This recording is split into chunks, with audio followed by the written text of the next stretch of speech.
এই দৃশ্য দেখার পর হয়তো নিজের প্রতি আর কোনো অভিযোগ বা অভিমান থাকবে না। বাবার কষ্ট সহ্য করতে না পেরে 2 হাত হারিয়েও লেখাপড়া ছেড়ে ঢাকায় এসে বাদাম বুট বিক্রি করছে ছেলেটি। বাবা হাতে নিয়ে টাকাটা নিয়ে আব্বু কান্না করে, বাবা আমার এই ছেলে কষ্ট করে আমার টাকা দিতেছে। আমার বাবা অসুস্থ না থাকলে হয়তো আমার আজকে এখানে ঢাকা থাকতে দিত না আমার বাবা। ভারী এই বাদাম বুটের বোঝা কাঁধে ঝোলাতে ঝোলাতে তার কাঁধের একটি পাশ বেঁকে গেছে। না বলা অনেক কথা বুকের ভিতর চাপা দিয়ে হৃদয় বিদারক যন্ত্রণা সহ্য করেও চালিয়ে যাচ্ছে বেঁচে থাকার সংগ্রাম। মায়াভরা এই ছেলেটির নাম আব্দুল্লাহ। আমার ইচ্ছা আমার বাবা মারে আমি একটু সুখী করতে চাই। আমার জন্য অনেক কষ্ট করছে তারা। আমি ছোটবেলা থেকে দেখেছি বাবা অনেক কষ্ট করছে আমাদের জন্য, ফ্যামিলির জন্য, সবার জন্য। আমার বাবা নিজের জীবনটা শেষ করে দিতেছে, এমন ওই যে দিন নাই রাত নাই আমার বাবা সবসময় কাজ করে। আমার বাবা একজন কৃষক। 2 হাত হারানোর পরেও পা দিয়ে লিখে এসএসসি পাশ করেছে ছেলেটি। কিন্তু অভাব-অনটন আর বাবার কষ্ট সহ্য করতে না পেরে প্রতিদিন অমানবিক পরিশ্রম করে যাচ্ছে। ভারী বাদাম বুটের ওজন কম হলেও প্রায় 7 থেকে 8 কেজি। অনেক সময় সেই বোঝার সহ্য করতে পারে না আব্দুল্লাহ।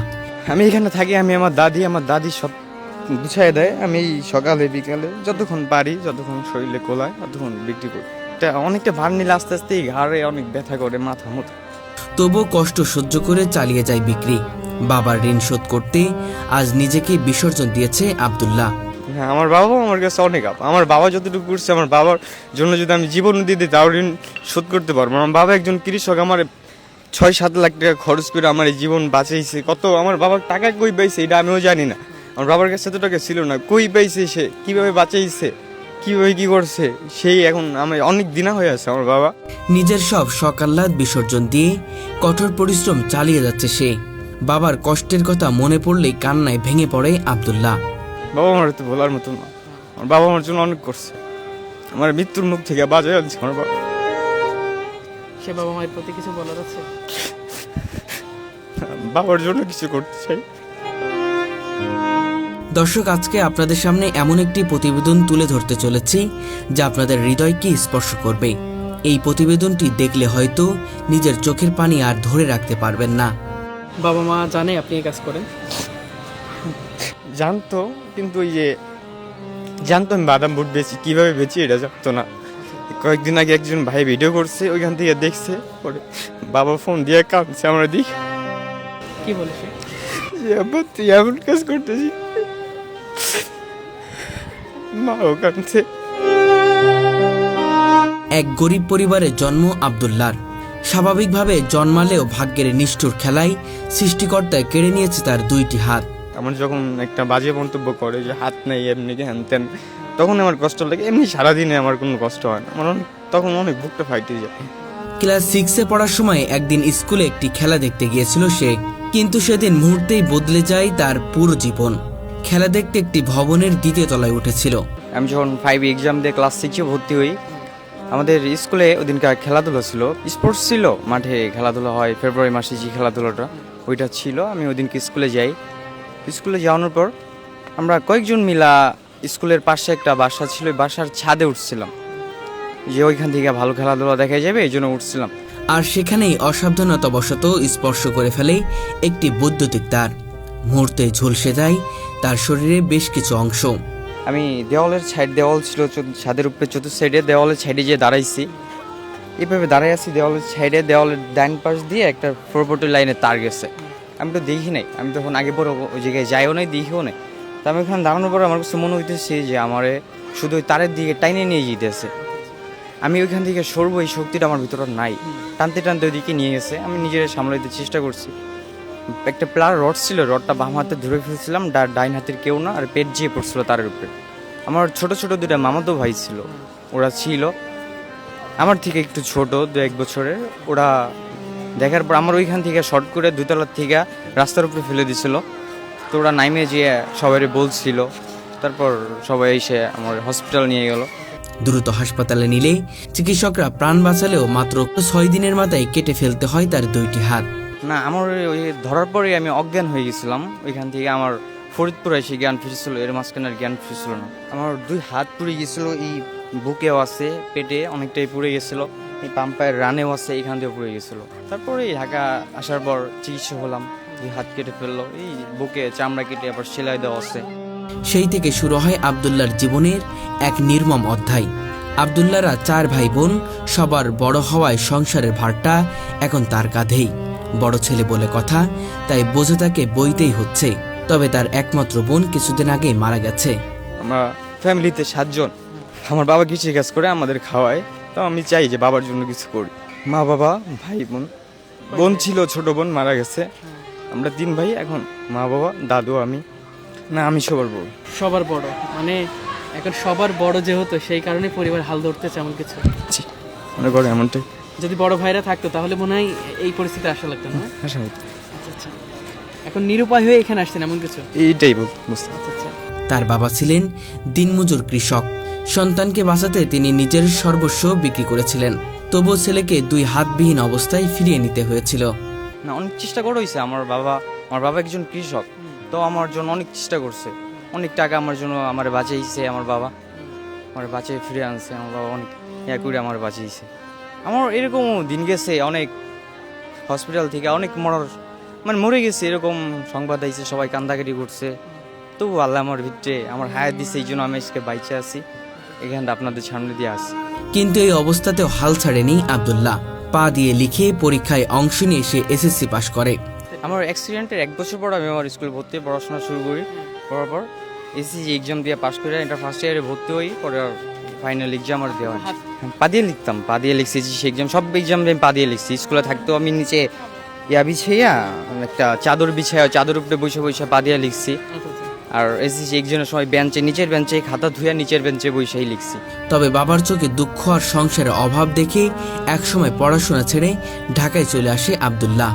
এসএসসি পাশ করার পর এটা ফার্স্ট ইয়ারে ভর্তি হলাম। ভর্তি হওয়ার পর কিছুটা কলেজে গেছি, কিছুদিন পরে আমি ঢাকায় আসলাম। এই যে ঢাকায় আইসা এই যে বাদাম বুট বিক্রি করা ধরলাম। ইন্টার ফার্স্ট ইয়ারে পড়াকালীন তার লেখাপড়ার ইতি ঘটে। ঢাকায় এসে দিনের পর দিন রাস্তায় ঘুরে কাটিয়েছে সে। কারো সাহায্য ছাড়া নিরাপদ আশ্রয় খুঁজে পাওয়া ছিল কঠিন। শেষমেশ বেছে নেয় বাদাম বুট বিক্রির পথ। আমি প্রথম যেদিনকে ঢাকায় আসার পর আমি 5 দিন পর্যন্ত এমন দিন গেছে যে পথে পথে কাইন্দে বেড়াইছি। আমি কী করব, আমি মানুষের কাছ থেকে সাহায্য নিতে পারতাম না, মানে আমার মনে টানে না। তারপর আমি বাদাম বুট নিয়ে বেরোই। তার দাদি বাদাম বুট ভেজে প্যাকেট করে দেয়, আর আব্দুল্লাহ সেগুলো নিয়ে ছুটে বেড়ায় ঢাকার বিভিন্ন মার্কেট ও পার্কে। ঢাকা ইনকাম করার উদ্দেশ্যে আসা হয়েছে। প্রতিদিন কি পুরোপুরি বিক্রি হয়? থাকে কিছুটা, কোনোদিন হয়, কোনোদিন থাকে, সব দিন তো এক না ব্যবসা থাকে, হয় আলহামদুলিল্লাহ। প্রতিদিন সকাল থেকে রাত পর্যন্ত বাদাম বুট বিক্রি করে যা আয় করে, খাওয়া দাওয়া বাসা ভাড়া বাদ দিয়ে বাকি টাকা বাবার কাছে পাঠিয়ে দেয়। হ্যাঁ, আমি যতটুকু এনে খাওয়া খরচ বাসা ভাড়া যায় অতটুকু আমি এখানে যতটা থাকে বাবার কাছে দেওয়ার চেষ্টা করি। প্রথমে তার বাবা জানতেন না ছেলে কিভাবে উপার্জন করছে, কিন্তু একদিন একটি ভিডিওতে বাদাম বুট বিক্রি করতে দেখে ভেঙে পড়েন তিনি। সন্তানের এমন কষ্ট সহ্য না করতে পেরে হাউমাউ করে কান্নায় ভেসে যান তিনি। বাবার অবস্থাও ভালো না, বাবার মাজার হাড় ক্ষয়, ঘাড়ের হাড় ক্ষয়, পেটের সমস্যা, কাজ করতে পারে না বেশি একটা। আব্দুল্লাহর জীবনে নেই গাড়ি বাড়ির স্বপ্ন, নেই বিলাসিতা। সে শুধু একটু স্বাভাবিকভাবে বাঁচতে চায়, পরিবারের মুখে হাসি ফোটাতে চায় এবং বড় হয়ে সমাজে কিছু করতে চায়। আমি চাই আমার সবাই মিলে যেন 3 বেলা খাইতে পারি আর যেন সুখে থাকতে পারি, এই জিনিসটা আমি চাই। প্রতিদিন শত শত মানুষের সামনে উচ্চারণ করে বাদাম বুট লাগবে, বাদাম বুট। অনেকে তার মায়াভরা মুখ দেখে কিনে নেয়, আবার কেউ ফিরিয়ে দেয়, এমনকি কটূক্তি করে অপমানিত করে। কিন্তু এসব উপেক্ষা করেই এগিয়ে চলে সে। এইটাই কষ্ট আমার সব থেকে এখন, যে মানুষ যখন আমার একটা কথা বলে তখন আমার অনেক কষ্ট লাগে। এই হাত নিয়ে মানে কিছু একটা বলে, এটা আমি বলতে চাই না, থাক। চাইলে ভিক্ষার তালা হাতে নিতে পারত আব্দুল্লাহ, কিন্তু আত্মসম্মান আর মর্যাদার কাছে মাথা নত করেনি কখনো। তার একটাই বিশ্বাস, নিজে কষ্ট করব, তবু মানুষের কাছে হাত পাতব না। মানুষের কাছ থেকে সাহায্য নিতে অনেক আমার বুকের ভিতরে অনেক কেন যেন কষ্ট হয়, যে মানুষের কাছে বলবো যে আমরা একটু সাহায্য করেন, এই বিষয়টা ভাবতে গেলে আমার অনেকটা কষ্ট হয়। এই জন্য নিজেই পরিশ্রম করতেছি, নিজে যতটুকু হয় এতটুকু দেয় আলহামদুলিল্লাহ। দেখি আল্লাহ যদি কোনোদিন সফলতা লাগে। নিজের সব শখ আহ্লাদ বিসর্জন দিয়ে অশ্রু লুকিয়ে বাবার মুখে হাসি ফোটানোর জন্য নিরলস পরিশ্রম করে যাচ্ছে সে। আমি সকালে 10টা-11টার দিক বেরোই, 2টার দিকে যাই, যাই গোসল করে খাওয়া দাওয়া করে আবার বেরোই, 10টা-11টা বাসায় যাই। তবুও তার ভেতরে এখন স্বপ্ন বেঁচে আছে, সুযোগ হলে আবারও পড়াশোনা শুরু করতে চাই, প্রমাণ করতে চাই মানুষ ইচ্ছা করলে সবই সম্ভব। মানে আমি ছাড়তে চাই নাই, আমি আর মন চাই আবার ভর্তি হই, এখনো করলে হব, কিন্তু মানে করতে পারতেছি না। আমার লেখাপড়ার করার ইচ্ছা আছে, এটা বা মন থেকেই। আব্দুল্লাহ আমাদের সমাজের প্রকৃত সুপারহিরো, যে হাত হারিয়েও পায়ের কলমে লিখেছে জীবন সংগ্রামের এক অনন্য অধ্যায়। আমি ঢাকা আছি 1 বছর ধরেই করতেছি। এখানে যা ইনকাম হচ্ছে সেটাতে চলছে। চলছে আমাদের। তার প্রতিটি দিন প্রমাণ করে দিচ্ছে অদম্য সাহস আর ইচ্ছাশক্তি থাকলে অন্ধকারের ভেতর থেকেও আলো খুঁজে পাওয়া যায়। তো আমার দেশের বাড়ি গোপালগঞ্জ জেলা মুকসিদপুর থানা। আগে মুকসিদপুর হসপিটাল নিয়ে আসছে, ওইখান থেকে ফরিদপুর থেকে ঢাকা নিয়ে আসছিল। ঢাকা এসে চিকিৎসা হয়ে হাত কেটে ফেলান লাগছে। এটা 8 বছর আগের কথা। করছিলাম অ্যাক্সিডেন্ট হওয়ার পর বাসায় আছি, বাসায় এসে 1 বছর মাদ্রাসা ভর্তি হয়েছিলাম। ওইখান থেকে আমি মাদ্রাসায় পড়াকালীন পা দিয়ে লেখার ট্রাই করি। পা দিয়ে লেখার পর আমি ইজিভাবেই লিখতে পারি। পরে আমার স্কুল থেকে আমি অ্যাক্সিডেন্ট করি, স্কুলতে 2টা ছাড় আসছিল। ছাড় আসার পর আমার লেখা দেখা সেই ছাড়াই বলছিল ওরা আবার স্কুলে ভর্তি করে দেন। স্কুলে ভর্তি হই, পরে আমার পড়াশোনা করি, ক্লাস 8 ভর্তি হই। হওয়ার পর এটা ফার্স্ট ইয়ারে ভর্তি হওয়ার পর আর ফাইনাল এক্সাম দেওয়া হয় নাই। এসএসসি পরীক্ষায় কি আপনি তাহলে পা দিয়ে লিখেছিলেন? হ্যাঁ, পা দিয়ে লিখছিলাম।